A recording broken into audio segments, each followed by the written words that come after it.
તો અમદાવાદ શહેરની પૌરાણિક અને સાંસ્કૃતિક ઓળખ સમાન ભગવાન જગન્નાથજીની 149મી ભવ્ય રથયાત્રા આગામી 16 જુલાઈ 2026 અષાઢી બીજના રોજ પરંપરાગત ભક્તિભાવ અને વૈભવ સાથે નીકળશે। આ ભવ્ય રથયાત્રામાં લાખો શ્રદ્ધાળુઓ જોડાશે, જેમાં 30 અખાડા, 18 ભજન મંડળી, 18 શણગારેલા ગજરાજ અને 101 સાંસ્કૃતિક ઝાંખીઓ મુખ્ય આકર્ષણ રહેશે।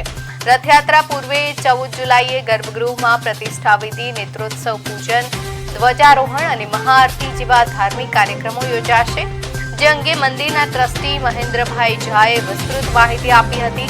તો બીજી તરફ રથયાત્રાને શાંતિપૂર્ણ રીતે પાર પાડવા માટે અમદાવાદ પોલીસ અને સુરક્ષા તંત્ર એડીચોટીનું જોર લગાવી રહ્યા છે। રાજ્યના ડીજીપી જીએસ મલિકે મંદિરની વ્યવસ્થાની સમીક્ષા કરી છે, જ્યારે રથયાત્રાના રૂટ પર રેપિડ એક્શન ફોર્સના જવાનો અને ઉચ્ચ પોલીસ અધિકારીઓ અદ્યતન ટેકનોલોજી સાથે ખડેપગે બાજ નજર રાખી રહ્યા છે।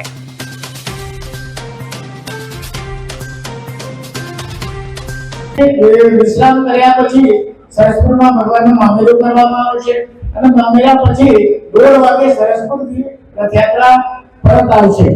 2 વાગે કાલુપુર સર્કલ, 2:30 વાગે પ્રેમ દરવાજા, 3:15 દિલ્હી જંગલા, 3:45 શાહપુર દરવાજા અને 4:30 આરસી હાઈ સ્કૂલ, 5 વાગે જીઘાટા, 5:45 પાનપોર નાકા, 6:30 વાગે માણિક ચોક અને 8:30 વાગે મ્યુનિસિપલ કોર્પોરેશન થઈને બીજ મંદિરે પરત આવશે।